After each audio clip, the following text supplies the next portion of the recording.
Bismillahirrahmanirrahim. Assalamualaikum warahmatullahi wabarakatuh. Selamat pagi dan salam sejahtera bagi kita semua.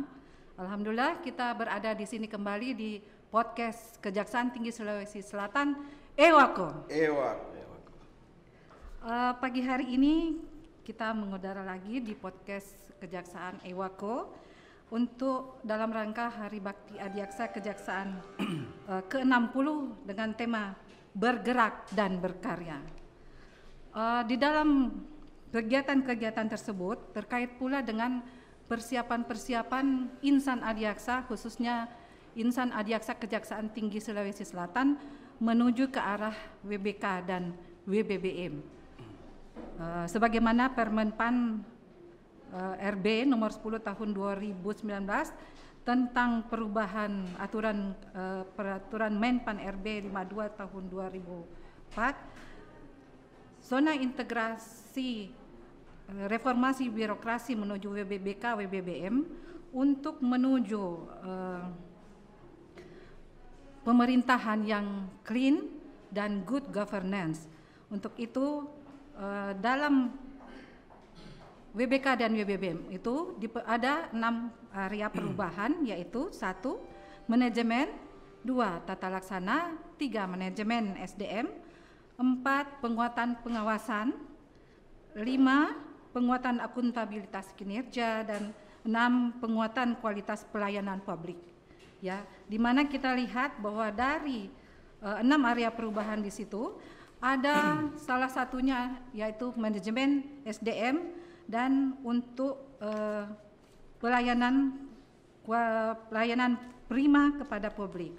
Di mana kita tahu untuk manajemen SDM kejaksaan, yaitu dalam hal ini ASN kejaksaan, dibutuhkan ASN yang agile, adaptif dan inovatif.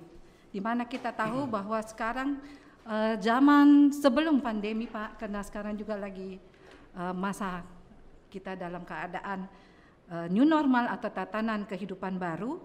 Jadi kita sudah menuju dari era 4.0 menuju era 5.0 ya. Untuk itu dalam masa pandemi juga itu kita sekarang dalam keadaan work from home maupun work from office menurut sebagaimana dalam aturan Menpan 58 tahun 2020. Ya, jadi kita sebagai ASN kejaksaan harus menyesuaikan dengan aturan-aturan tersebut. Untuk itu di samping kiri kanan saya sudah ada 2 narasumber yang sangat berkualitas. Ya, yang kiprahnya sudah tidak kita ragukan lagi. Ya. Di sebelah kiri saya ada Bapak, berdosa saya nih Pak, enggak hafal nama Bapak, padahal Bapak guru besar saya, Dr. Andi Taufik MSI, Kepala Pusat Pelatihan dan Pengembangan dan Kajian Manajemen Pemerintahan Puslatbang KMP atau singkatannya Puslatbang KMP LAN. Pangkat beliau Pembina Utama Madya. Riwayat jabatan dari sejak 1993 sekarang sudah menjadi Kapuslatbang sampai hari ini dimulai tahun 2019. Demikian kiprah beliau, dan untuk sebagai pengantar Pak, saya sampaikan kepada Bapak bahwa Kejaksaan Tinggi Sulawesi Selatan sudah meraih predikat WBBK di mana di bawah bimbingan atau di bawah bimbingan daripada Bapak Kajati Sulsel Dr. Firdaus Dewilmar, Kejaksaan Tinggi Sulawesi Selatan sudah berhasil meraih predikat WBBK, wilayah bebas korupsi, di mana pada saat itu yang menjadi unggulan-unggulan adalah pusat kajian ya Pak, pusat kajian ada PTSP, kemudian Teras Kejati. Ya, jadi memang di sini kita lihat juga bahwa Bapak dengan dinahodai oleh Bapak Kajati kami, Dr. Firdaus Dewilmar, kita sudah melakukan mungkin ya kalau ada istilah pentahelix Nah, ini bukan lagi pentahelix, tapi sudah merupakan sebuah, kalau menurut saya itu adalah sebuah bintang. Kenapa? Kalau pentahelix itu ini sudah meliputi daripada di pusat kajian ada akademisi, PTSP yaitu pelayanan masyarakat, kemudian di teras Kejati kita sering melibatkan media dan LSM. Termasuk juga di ini suka beri sosialisasi kepada pelaku usaha BUMN dan BUMD, bahkan di unggulan kita ya Pak, ada jaksa bersama dengan pemerintah kalau tidak salah di WBBM ini, di Pelindo dan di pemerintah kota. Ya, jadi kejaksaan itu sudah menjadi bintang atau sudah merasuki rohnya, sudah memasuki daripada pentahelix sendiri. Untuk itu Pak, silakan mungkin Bapak ada masukan untuk ASN Kejati Sulsel untuk meningkatkan menjadi ASN unggulan. Silakan Pak. Baik, terima kasih Bu Reskiana, Ibu Kiki, kawan-kawan sekalian, para ASN Indonesia yang ada di Kejaksaan Tinggi Sulawesi Selatan. Bismillahirrahmanirrahim. Assalamualaikum warahmatullahi wabarakatuh. Selamat siang, salam sejahtera untuk kita semuanya. Pertama-tama saya sampaikan terima kasih atas kesempatan yang diberikan untuk berbagi ya, untuk sharing knowledge maupun sharing experience ya di dalam podcast EWAKO Kejaksaan Tinggi Sulawesi Selatan ini. Saya kira ini menurut pendapat saya ini juga suatu hal yang sangat bagus ya, merupakan sebuah terobosan ya, inovasi yang memang di zaman era digital ini memang sudah sangat diperlukan sekali, di mana kita menyerap begitu banyak informasi ya melalui media-media sosial dan juga hal-hal tentunya yang terkait dengan penyebaran informasi terkait dengan kinerja dari institusi, terutama misalnya institusi kejaksaan ini. Ya saya kira ini inovasinya sangat bagus sekali ya. Saya juga pernah direktur inovasi di Jakarta beberapa tahun, inovasi tata kelola pemerintahan. Jadi kita melihat di kementerian lembaga itu memang banyak sekali kemajuan-kemajuan yang kita dapatkan, dan apa yang kita lakukan hari ini merupakan ini sebuah terobosan ya yang sangat bagus sekali.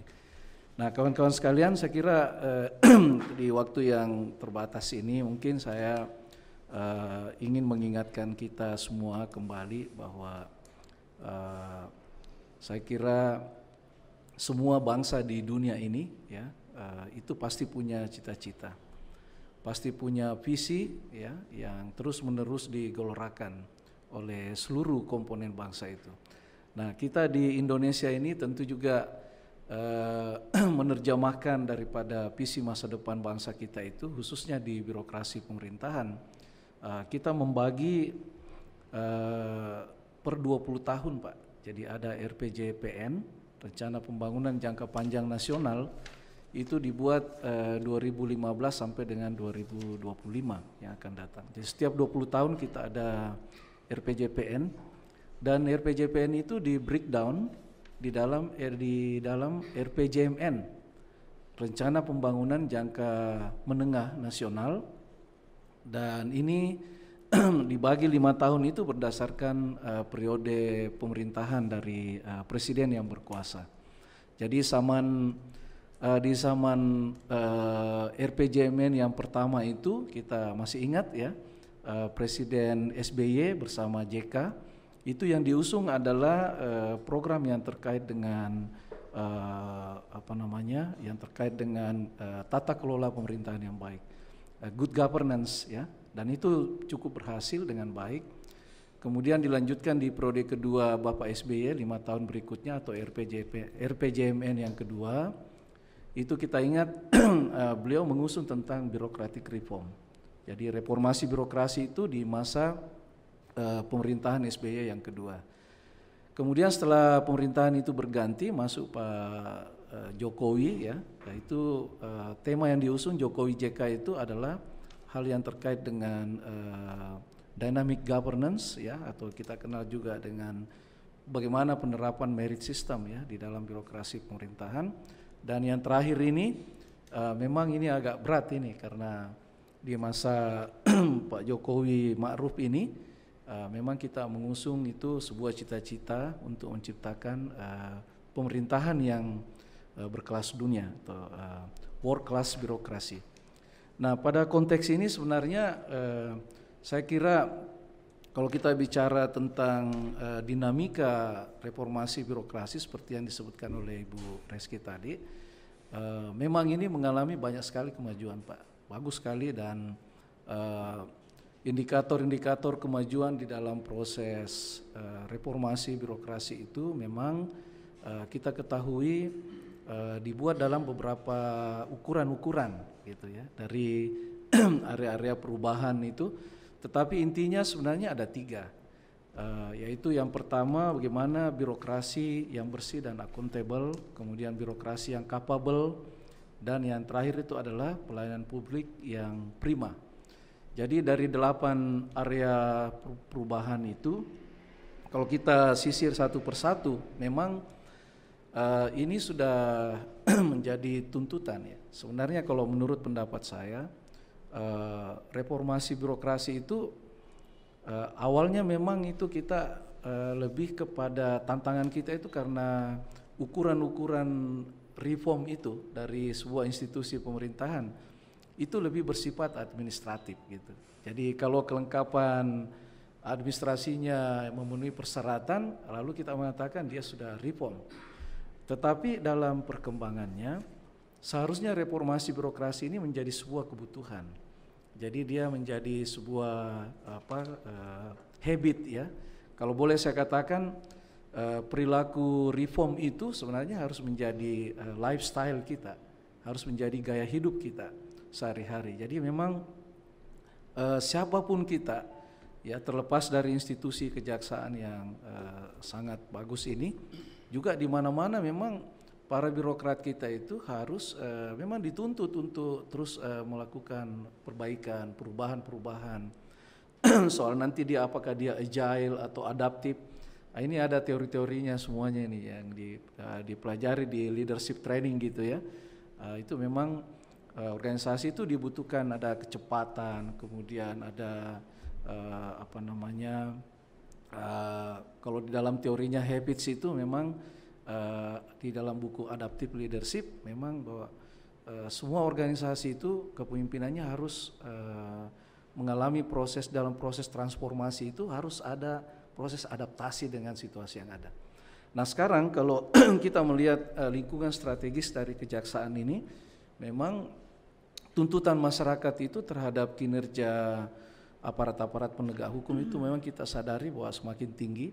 Ekspektasi masyarakat itu semakin luar biasa ya, dan di era digitalisasi seperti sekarang ini apa yang tidak bisa dilihat gitu.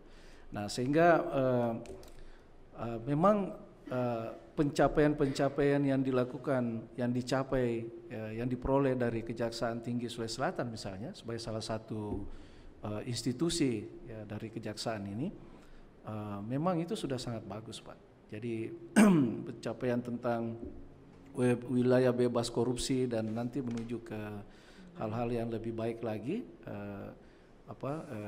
kita menuju ke ini yang bersih dan melayani gitu ya birokrasi WBBM, wilayah birokrasi yang bersih dan melayani. Nah tetapi saya perlu tegaskan di sini bahwa memang yang menjadi kunci ya, kalau menurut pendapat saya dari pengalaman-pengalaman kita mengusung birokrasi ini ya, mulai dari 1.0 ke 2.0, 3.0 sampai ke 4.0 ya, dan menuju ke society nanti ya 5.0. Kalau di Jepang itu mereka sudah 5.0, sudah 5.0 ya. Kalau di industri-industri di kita ini masih berada di 4.0 itu. Nah, konteks ini sebenarnya harus ditangkap ya, bahwa institusi kejaksaan itu memang kunci utama untuk menggerakkan birokrasi itu pada ASN-nya Pak, pada aparaturnya gitu ya. nggak mungkin bisa menciptakan apa-apa kalau ASN di kejaksaan itu tidak bergerak untuk mencapai target-target yang sudah ditentukan. Nah, sehingga ini menjadi sangat penting sekali ya, kita ketahui bahwa tujuan dari area perubahan itu di mana birokrasi yang capable memang harus disertai dengan, harus diisi dengan kompetensi, Pak.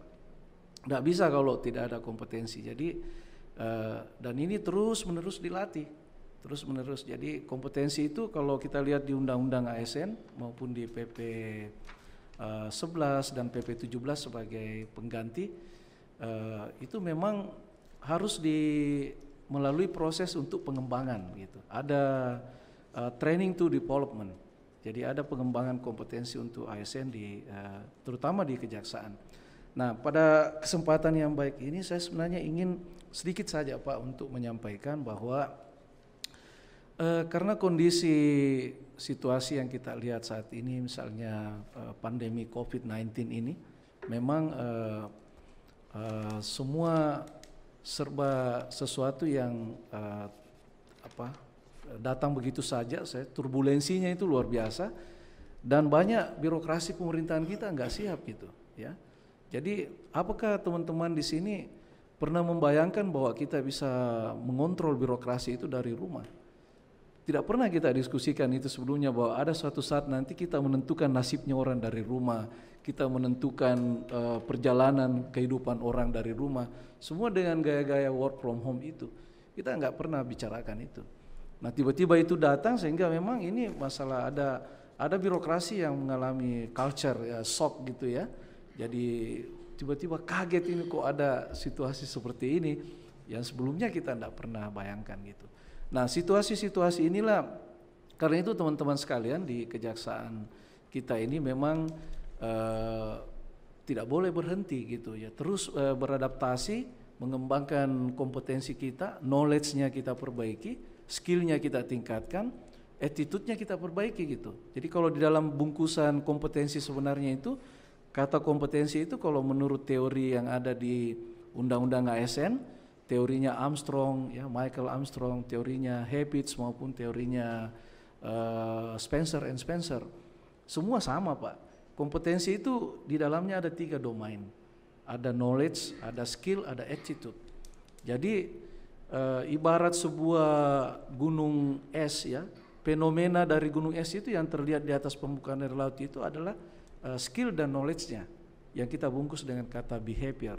Kemudian di bawah permukaan air laut yang tidak terlihat oleh mata, itulah kekuatan sejatinya sebenarnya gunung es. Itu yang di dalam diri manusia yang kita sebut dengan attitude. Jadi memang ini butuh proses yang panjang, harus dilatih ya. Kalau Nehru mengatakan it is good to have goodwill, it is good to have enthusiasm, but it is essential to have training. Jadi kalau kita punya keinginan untuk maju, untuk berubah, keinginan saja itu bagus, tapi tidak cukup gitu. Nah, keinginan harus diikuti dengan antusias, semangat gitu. It is essential, it is good to have enthusiasm. Tapi yang paling esensi dalam kehidupan ini adalah teruslah berlatih. It is essential to have training. Okay. Jadi berlatih sabar, berlatih macam-macam gitu ya. Nah, karena itu model pengembangannya nanti teman-teman di Kejati ini jangan selalu berpikir bahwa pengembangan kompetensi itu harus klasikal. Jadi sekarang kita sudah mengembangkan flexi learning, distance learning ya. Jadi ada metode-metode yang kita gabung ya. Kita sebut dengan metode itu dengan istilah kita blended learning, Pak. Jadi mudah-mudahan nanti ke depan dengan pola-pola seperti ini, webinar atau podcast seperti ini, live chat atau apapun, itu nanti akan dihitung sebagai program pengembangan kompetensi dan bisa certified untuk mencukupi 20 JP per orang per tahun sebagai hak untuk pengembangan kompetensi itu. Saya kira itu, Pak. Oke. Untuk sementara yang kita bisa saya lanjut lagi ke bos saya nih. Takut saya sama Pak Aswes. Bapak Asisten Pengawasan Kejaksaan Tinggi Sulawesi Selatan, dalam hal ini beliau sebagai Ketua Tim WBBK dan WBBM Kejati Sulsel. Untuk itu dipersilakan kepada Bapak Refli SH MH untuk mengisi tentang WBK WBBM ini, Pak. sebagaimana juga yang dikaitkan dengan yang disampaikan oleh Pak Dr. Andi Taufik tadi. Silakan. Oke, terima kasih. Assalamualaikum warahmatullahi wabarakatuh. Mohon izin Pak, saya bikin ini dulu Pak supaya era normal. Alhamdulillah, amin. Ada kelebihan Pak. Apa senior dosennya tadi nggak dikasih. Silakan. Beda juga karena aswas mungkin katanya. Sekali lagi selamat siang.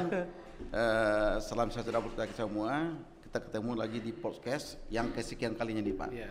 Pak Andi Taufik, Ibu Kiki sebagai host yang begitu elegan saya lihat membawa acaranya. Saya tertarik karena gayanya gitu loh.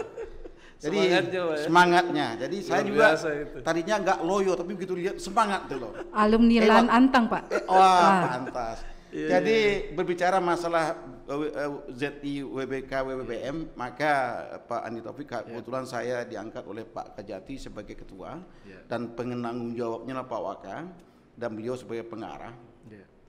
Namun saya melihat sebagai ketua karena Pak Kajati bahwa Kejaksaan Tinggi ini sudah WBK. Artinya apa? Kita sudah dinyatakan lolos WBK tahun 2019. Kemudian dari WBK kita meningkatkan menjadi WBBM.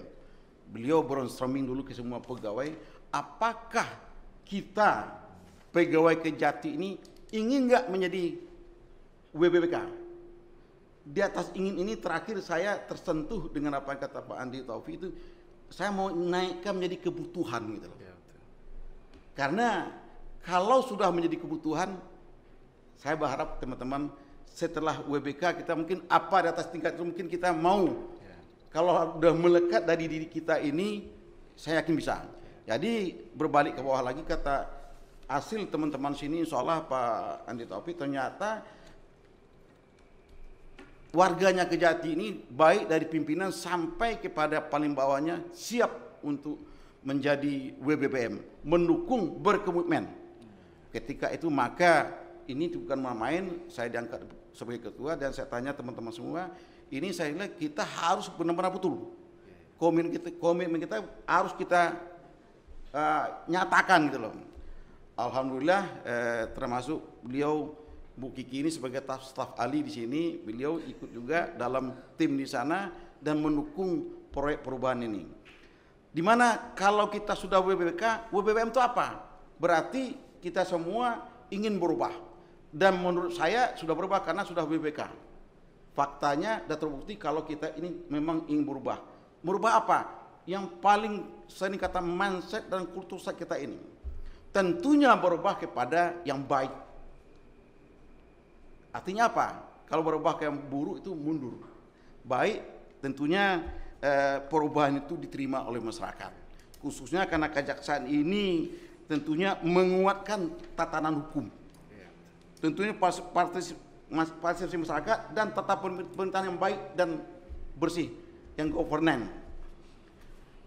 Kemudian bisa kejaksaan ini menopang yang diinginkan oleh bangsa Indonesia ini, tentunya menopang demokrasi Pancasila. Alhamdulillah dengan adanya keinginan dari pimpinan dan ternyata memang Pak Kejati sebagai role model, semua rekan-rekan asisten juga dia melihatkan, memberi contoh kepada teman-teman kita di Kejati ini sehingga dia ikut dalam pengarahan baik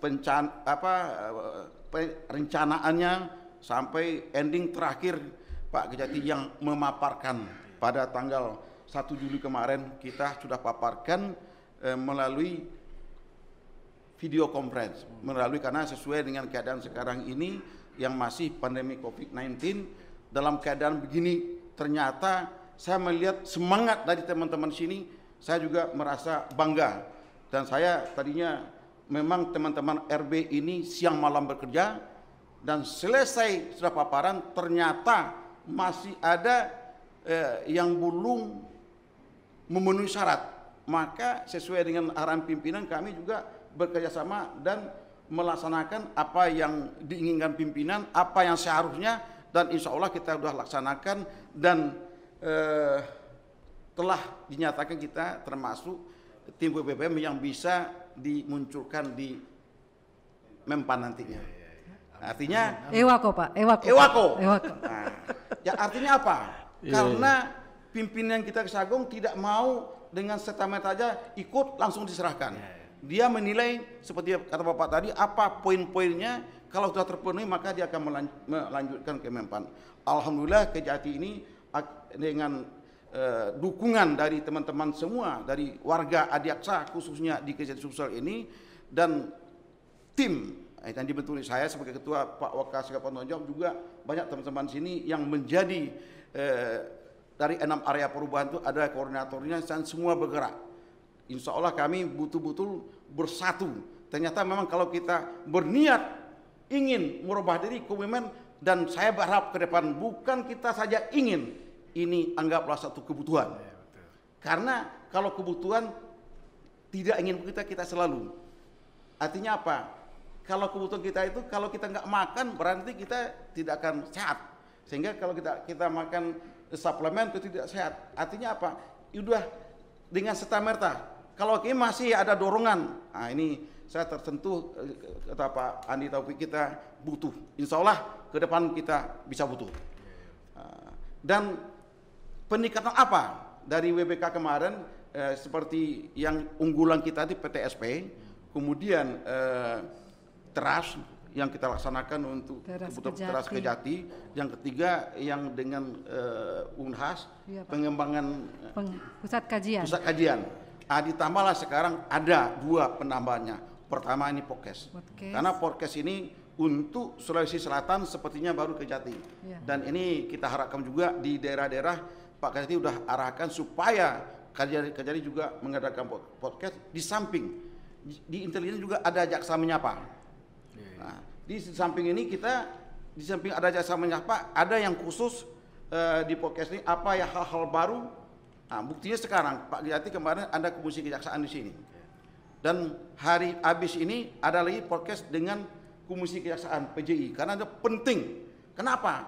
Karena ini minta maaf ini kejaksaan ini kan belum ada dalam Undang-Undang UUD 45. Ini bagaimana kita bisa masuk walaupun tidak ada, secara rohnya kita ada di Undang-Undang 45, tapi secara nyata tidak menyatakan pasal berapa. Hanya berdasarkan pencerahan begini bagaimana, ternyata kita masih ada. Namun sekarang kita dalam perubahan amandemen ini kita berusaha untuk kejaksaan masuk di Undang-Undang 45 itu sendiri.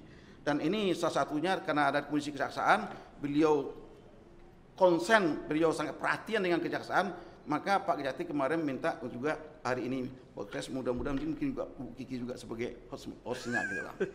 Jadi apalagi perubahan? Ada podcast 1, yang kedua perubahan itu bahwa untuk bisa kepercayaan masyarakat itu lebih baik, ada perwakilan, ada kantor kita di Kantor Gubernur. Jaksa Penyelidikan Negara ada kantornya di sana. Jadi masyarakat tidak perlu lagi pergi ke kejaksaan, dan ada pegawai kita ada yang piket di sana. Begitu juga di Pelindo. Di BUMN. Yep. Jadi bisa melaksanakan, melaporkan apa yang inginnya.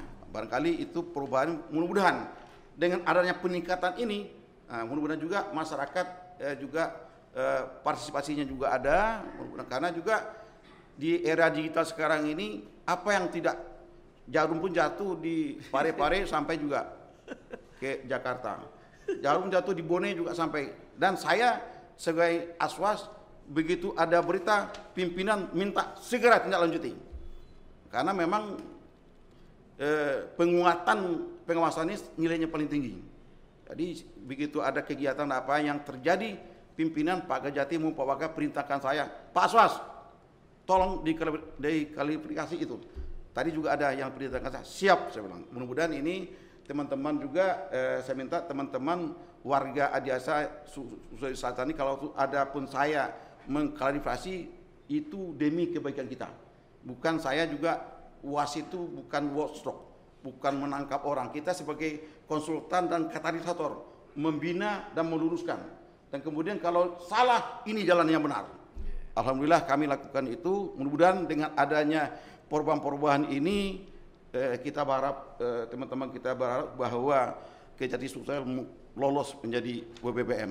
Mudah-mudahan demikian. Amin. Amin. Amin. Amin. barangkali sekian Bu host, silakan.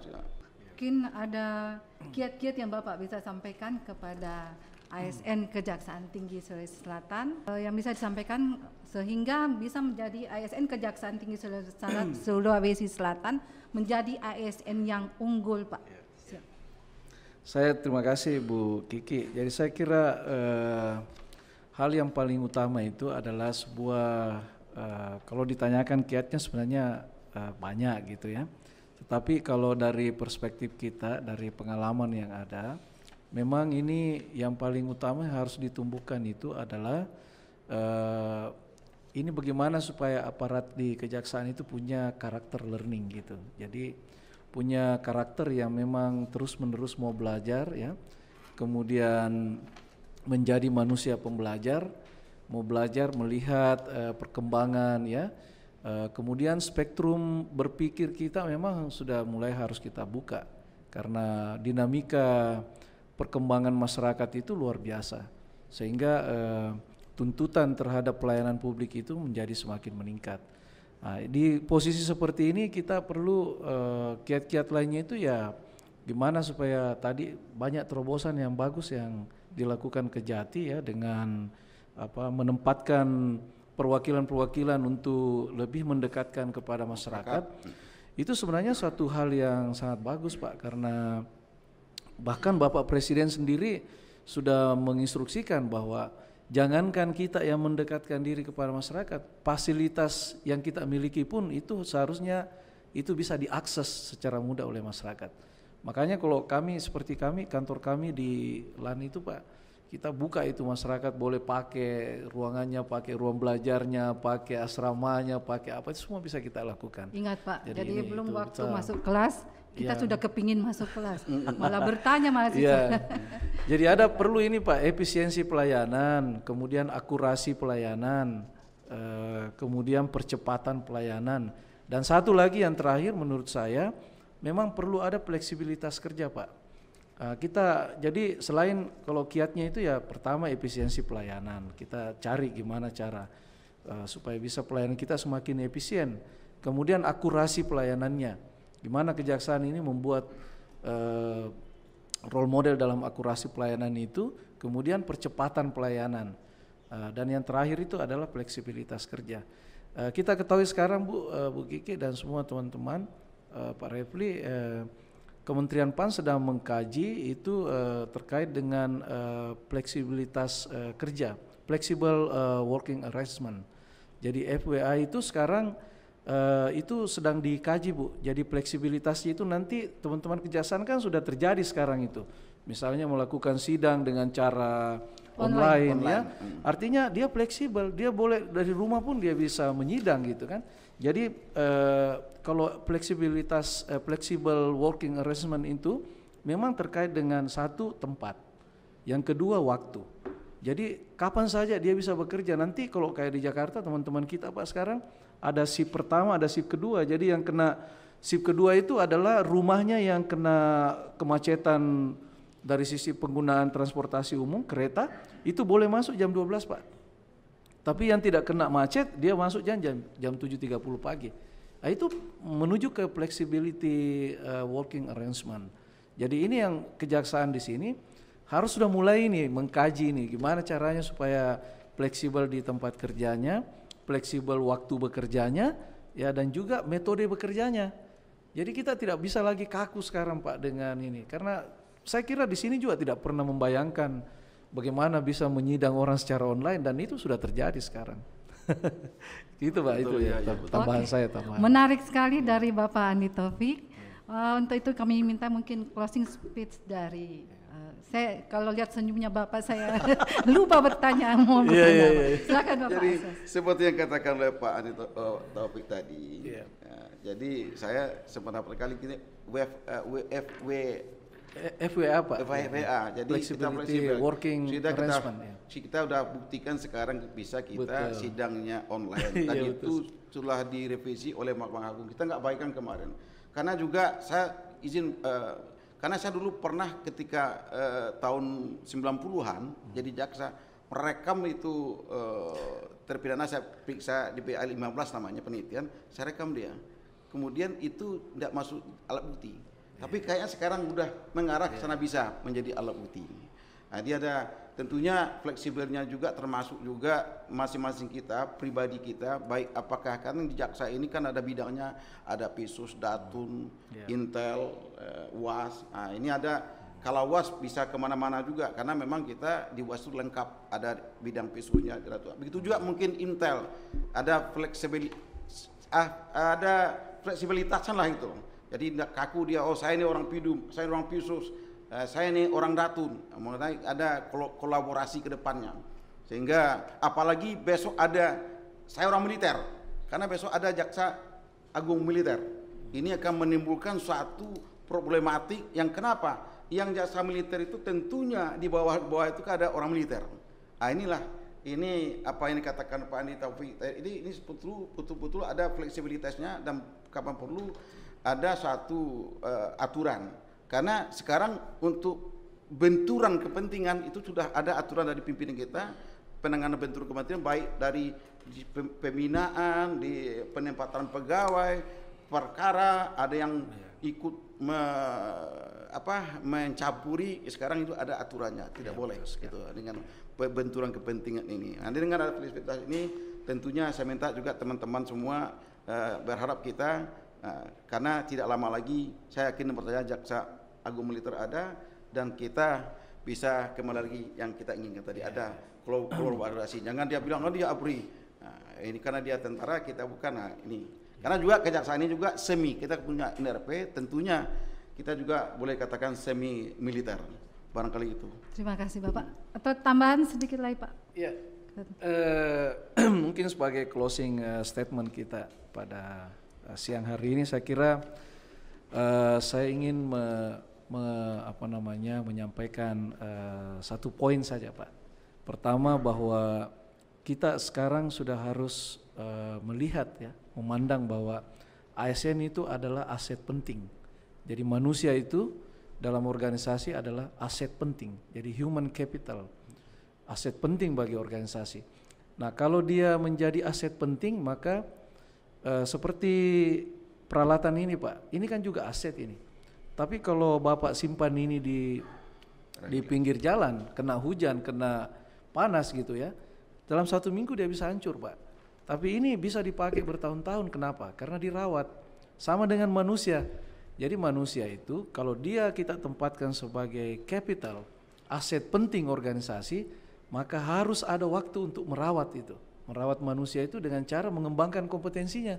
Jadi tolong ini teman-teman, kita harus melihat ini jangan sebagai cost gitu. Jadi pengembangan kompetensi itu bukan cost, itu investasi gitu ya.